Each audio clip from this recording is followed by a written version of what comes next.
All right, good morning, everybody.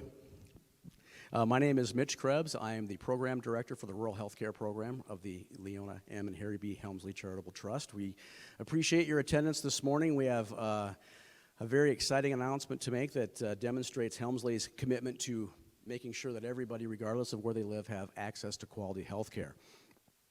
We want to thank our partners and our dignitaries who are here today with us, the Las Vegas Convention Center for being so helpful in putting this together, and all of our media folks that are in the room with us and those that are picking us up on the streaming. So what we're going to do, we're going to have some comments from folks. We'll have an opportunity for the media to ask questions at the end or to have one-on-one interviews as well. So without further ado, it's my pleasure to introduce you to Walter Panzier. Walter is a trustee with the Helmsley Charitable Trust, and he's going to break the news on this very, very exciting announcement. Walter.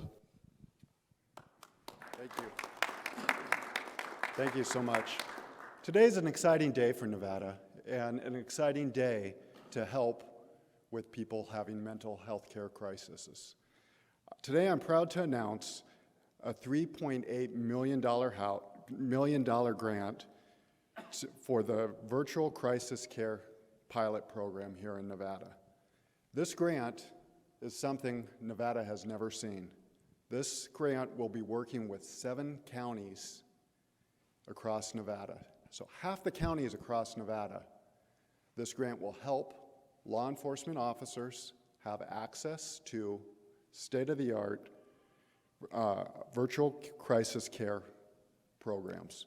So what that means in plain language is when a law enforcement officer encounters someone having a mental crisis or mental problems, instead of hauling that person to jail, they'll be able to use basically a supersized iPad and beam in a virtual care team to help with an assessment, a safety plan, and to determine what the next steps for that individual is. Because nobody having a mental health care crisis should be in jail or should be headed to jail unless they committed a crime. They need help, and the help is sometimes at a hospital, sometimes the help can be referred back into the community and save that deputy's time from driving across Nevada to bring them to a hospital that they may not need to go to. So this project couldn't have been possible without so much support across Nevada.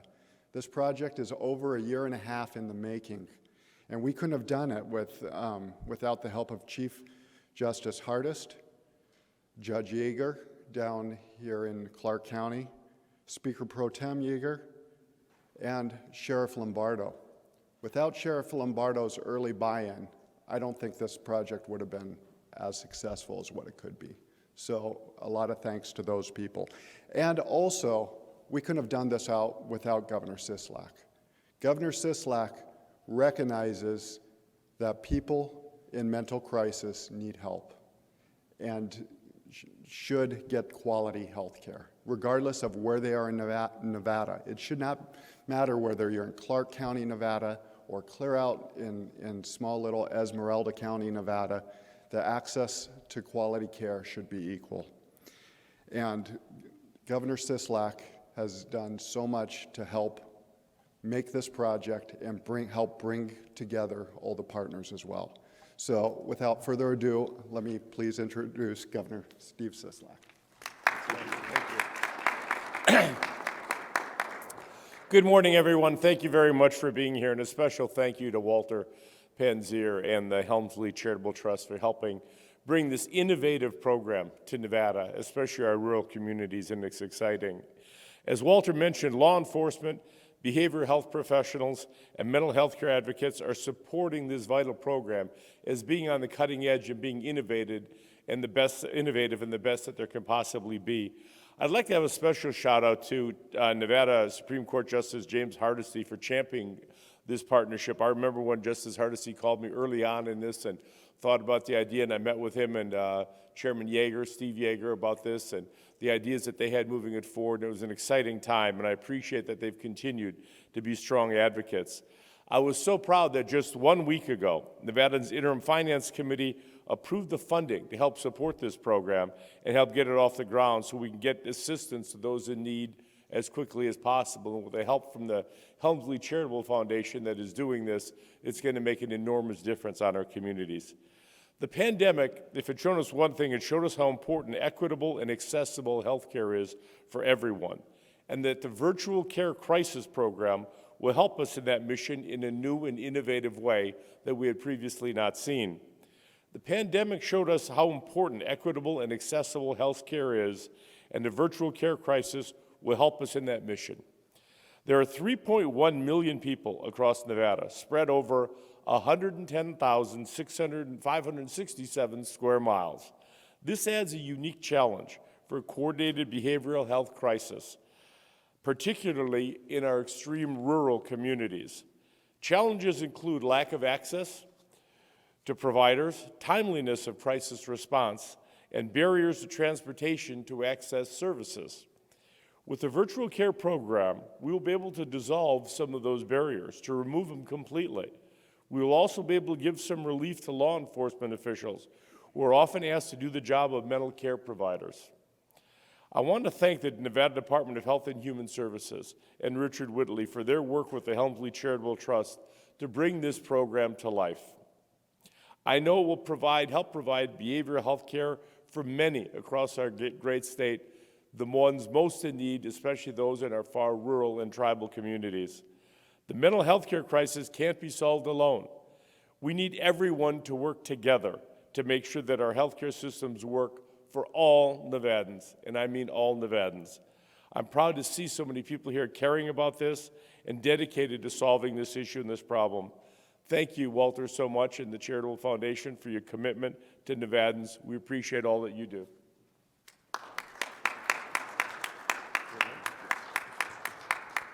Thank you, Governor Sisolak. As the governor mentioned and Walter mentioned as well, when conversations first started about creating this novel approach to provide the help that folks need here in Nevada, we had to pick the right partners, and we certainly have done that. And here to talk about the Department of Health and Human Services role in making this program work as effectively as it can in the future is Misty Vaughn Allen. She is the head of the State Suicide Prevention.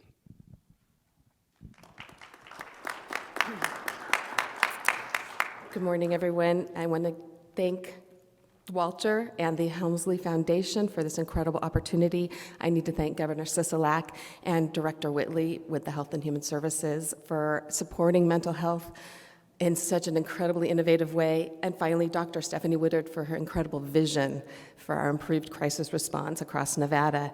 I started this work in the 90s with the Suicide Prevention Hotline, and I know the majority of people just need that caring ear, that qualified mental health professional, that kind person in their community to connect them to help.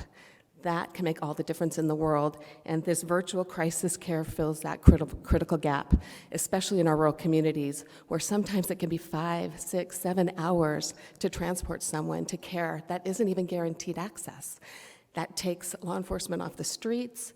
It increases that trauma for that person in that crisis, and this virtual crisis care can make all the difference. You get the care you need in the safety of your own home, in the comfort and security of your own community, and the beauty about this program is that follow-up piece that's being built. We have NAMI of Western Nevada has their Caring Connections 24/7 access to crisis support, or a warm line with peer individuals who have that lived experience of how to get through, which brings the hope that that person in crisis needs. They can de-escalate themselves often, but this virtual crisis care component will give them 24/7 access to that mental health professional. So people in crisis receive immediate care, privacy of their own home, and local resources to follow up care. That specialized response helps divert individuals from the emergency departments, from criminal justice systems, or admissions to hospitals or mental health crisis holds. This will decrease trauma, increase that therapeutic help and healing that every Nevadan needs. So thank you again for this opportunity to improve our crisis and mental health care across Nevada.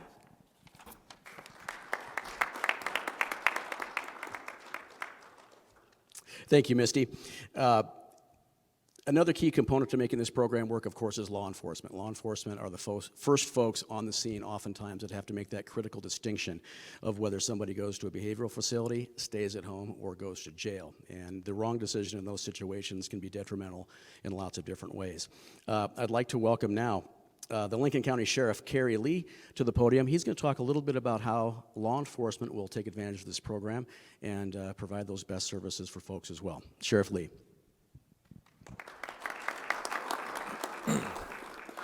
Good morning, everyone. I hope I can do this justice. I've been with the Sheriff's Office for over 33 years, and I have never seen law enforcement being asked to do more than they are right now. It's crazy, and I just, it's difficult to see that. Officers are being asked to do things that we were never trained to do. We were trained to do law enforcement. Now we're community people, we are mental health providers, we are chaplains, we are we're being asked to do so much. So when technically we are here to keep our community safe, so I want to thank the Helmsley group for doing this for us, and doing this for the rural counties. As I said before, in my 33 years, I've seen the mental health calls that we're responding to just increase more and more and more. We're dealing with more and more in our jail, and these people don't belong in jail. Even though they may have committed a crime, they don't belong in the jail. And so the system needs to change. We need to get innovative. And so for this to happen, for a patrol officer to be able to utilize these iPads and be able to have the people speak to a mental health provider is phenomenal. This is great, and I hope that we can. Do I think it's going to solve all the problems? No, but I think it can help. I really truly believe that. Recently, I was able to attend CIT training, which is a crisis intervention team training. We're trying to incorporate this into Lincoln County because I know how important this is. This is so important. And getting community members involved in this, I think, is important. I think that this is going to help. I think that a patrol officer can respond to a person that is having a mental health crisis and be able to have that person speak to a provider 24/7 is huge. It's huge for us. Our problem, just a little bit about Lincoln County, is we're almost 11,000 square miles. So we're 3 hours from Las Vegas, 7 hours from Reno. So if we're going to go get any services, and that's one direction, that's one way. If we're going to go get any services, I mean, you can see that it's huge for us. And right now, if we have a person that is L2K'd for a mental evaluation, I could be taking my one and only patrol officer off the street to do a 6 to 8 to 10 hour transport. That's if there's no issues at the hospital. We've been turned away before, if you can imagine that. We've been turned away, and that's just unacceptable. I had an officer sit down here for 12 to 14 hours one time, and he finally just had to turn around and come home with the person because we never could get in. That's not acceptable. It's just not acceptable, and we need to find out what we need to do. This is one thing that we can do. I think this is one more step that we can do to help law enforcement, because we're not trained for mental health providers. We're not, but we're being asked to do that. We're being asked to do that, and we're running into it more and more and more.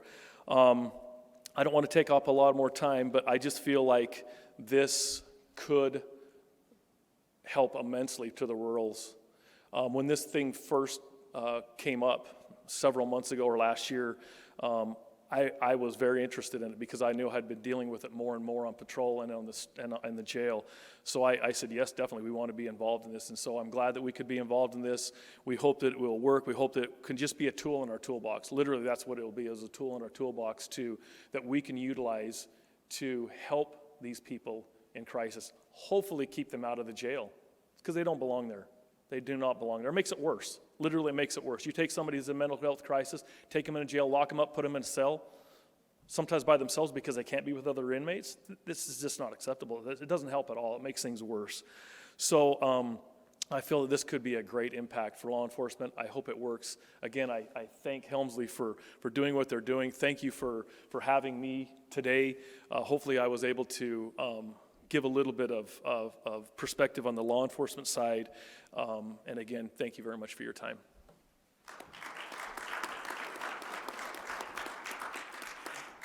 Thank you, Sheriff, and I do believe you brought the perspective in for the rest of us that really makes a lot of sense, including the fact that the sheriff drove 3 hours to be here today. So as he mentioned, imagine taking a law enforcement officer out of their other duties to take care of a person in crisis like this. That's where the technology comes into play. And to demonstrate sort of how you don't have to drive that way, you can get face-to-face via technology. We are going to be welcome now with Elko's police chief, Chief Ty Troughton, who has some thoughts on how his organization will be involved with this project as well.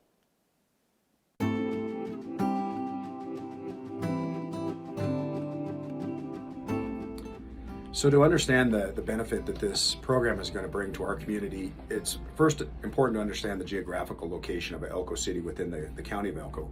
We're approximately 200 miles from any large urban area, and we lack significant resources in the area of mental health. Combined with some laws and case law changes over the years, what it means is there's a significant population of people that we deal with in mental health crisis. And unless it's an extreme crisis or we can talk them into it, we're not able to get them oftentimes into a provider to meet with a psychiatrist or meet with an LCSW and actually get them some help. Oftentimes they're reluctant. It's a small community. They do not want to be seen by friends, neighbors, different things like that. So through the Helmsley Foundation with these tablets that we'll be able to bring into the person's home and allow them to reach both not just resources, but very good resources who can then tie them back into other resources here within our community is invaluable. I believe that people will be much more likely to talk to someone whom they don't know. They don't have to be seen in public going to the hospital or going to some of our local resources. It may take that edge off. And the other thing we've seen over the years is because we don't have a full spectrum of resources available, a lot of times it's the lowest common denominator. If we have to take someone to a hospital, it could be an ER room nurse that does an evaluation on someone. Again, they're busy people, they're not specifically trained in this, and they don't spend the time to kind of build the rapport with these folks, learn about them, and get the true story. And unfortunately, we've had people who are taken for evaluation, they're held for a short period of time, there is an evaluation that occurs, but they're then released from the hospital or another provider, given a single sheet with some other providers here in the area and told to reach out and schedule an appointment. And unfortunately, they will go home and complete a suicide. And that's very disheartening for us. It's not right.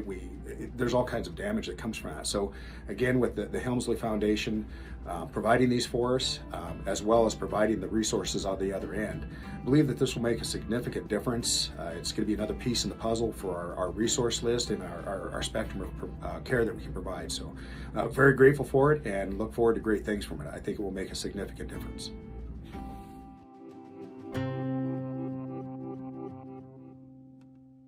Chief, very well put. And again, that demonstrates the way we can utilize technology to bring folks together over the miles without having them spend all that time in their cars. And we're utilizing telemedicine technology via Avel is the provider for this, and we appreciate their participation in this program as well. Well, that concludes the speakers for today. It's important to note that this is just a pilot project. It's very ambitious at this point, but at some point we hope to roll this out to where the entire state is covered. And that will probably happen very soon once everyone determines how effective this is and how important it is to have a program like this. So, housekeeping right now, for those media in the room, we are open to taking questions. We can also schedule one-on-one interviews with the folks who spoke here today. So, Scott has a microphone if anyone would like to ask a question for any of our speakers.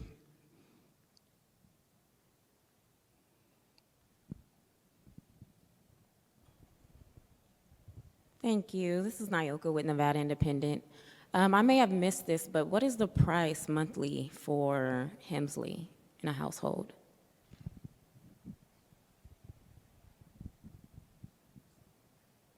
Can you, I'm sorry, I didn't understand the question. Is there a monthly cost associated with the service? There are, the costs that are involved are with the vendor that provides the telemedicine connection between the iPad and the folks who are on the other end, those qualified providers who can do the interviews with the person in crisis to determine their best outcome. There's no standard pricing. It'll be up to providers. Yeah, it's a subscription cost that is built in within the program. Okay, do we have a range? The individuals do not pay. No, this is the funded program through the grant through Helmsley Charitable Trust, along with our partners, and as the governor mentioned earlier, the state through the Department of Health and Human Services will be the other partner with it. Okay, thank you. Yeah, thank you. Any other questions? Hi, Lorraine Longy with the Las Vegas Review-Journal. I just had a question about the pilot in South Dakota that was being underway. Are you guys able to share any numbers about what you've seen there in terms of, resources or calls being diverted or, officer time? I was just looking for, any findings that you guys have gleaned from that pilot. It's been very successful. And two things to note on that: when you create a project like this, it's almost impossible to have all three branches of government, law enforcement, local agencies, and things like that to get along and get involved and behind the same program. That's what we're seeing here in Las Vegas, and across Nevada with our counties that we're working with. I believe the latest numbers that we're seeing is about 60%, 80% of folks are keeping closer to home. And as we all know, the best care is always the care that is provided closest to home. So an 80% reduction in those improper transports where the person is taking to the wrong location.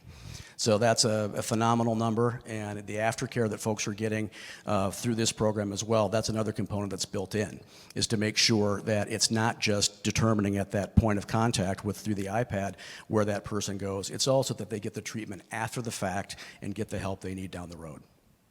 Perfect. And I have a follow-up question, I think, for Sheriff Lee. Specifically, you mentioned that your office is seeing more and more mental health calls that you're having to deal with. Can you go into just a little more detail about what the nature of these calls is? I mean, what you and your officers are seeing, when you are called out? You bet, absolutely.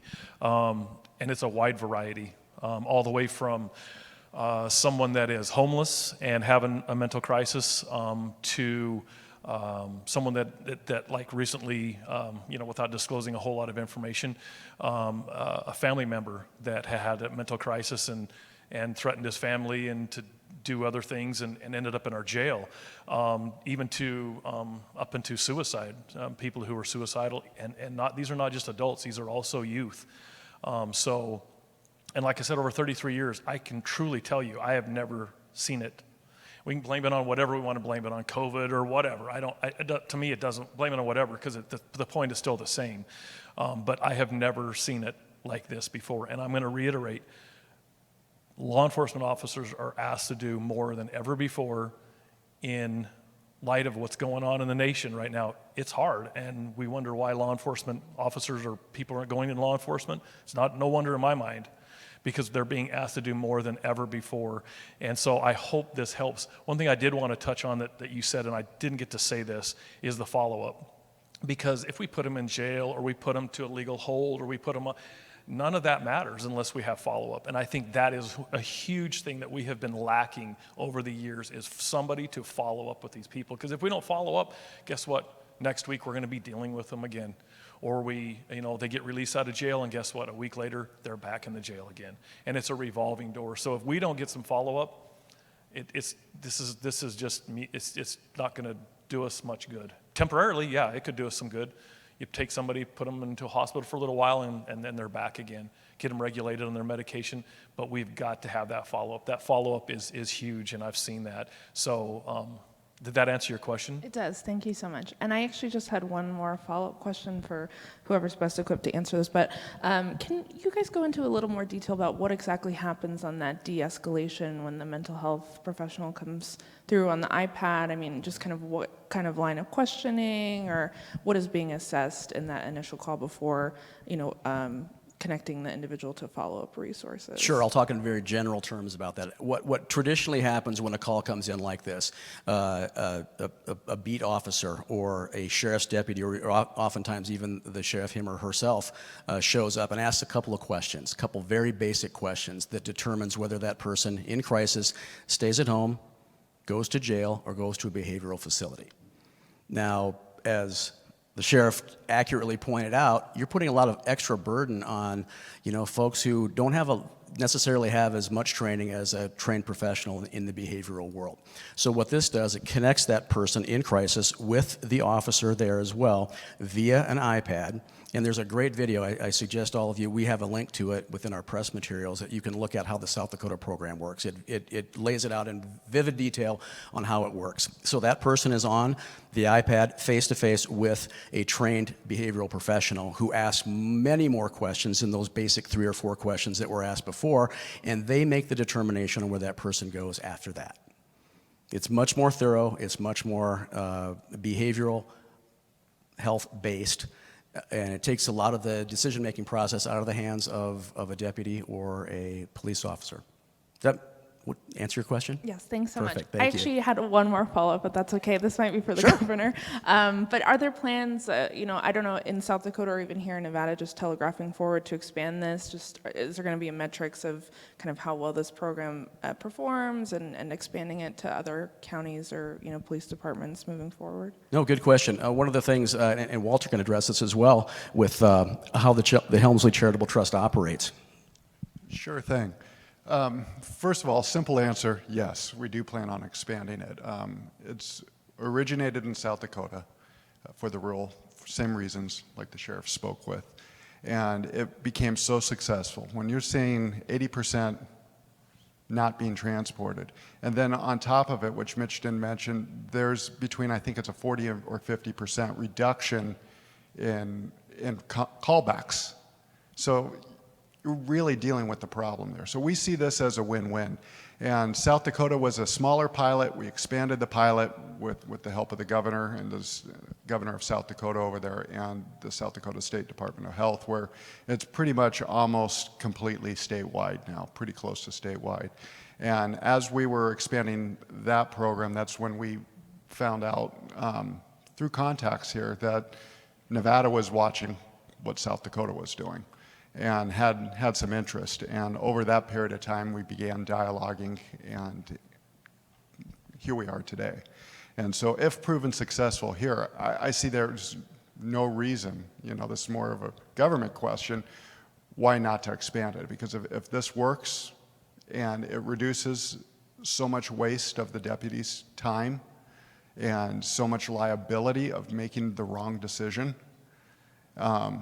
it's a win-win for the entire community and the entire state and the patient as well, because nothing breaks my heart more hearing patients having to leave their community unnecessarily. I used to be a law enforcement officer. I get it. I worked in rural South Dakota, and I've seen and firsthand taking a patient several hours away to on a mental health hold. And no sooner did I get back home, they were cleared and ready to go. But because of the abundance of caution, we detained that person longer. And this avoids this. This avoids the deputy's time. But whatever the Helmsley Charitable Trust does, we always look to scale it and to replicate it in other places once it's proven successful. Perfect, thank you.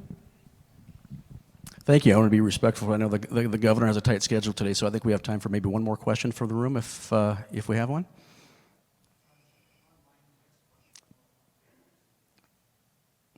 All right. Seeing none, what is that question, Scott?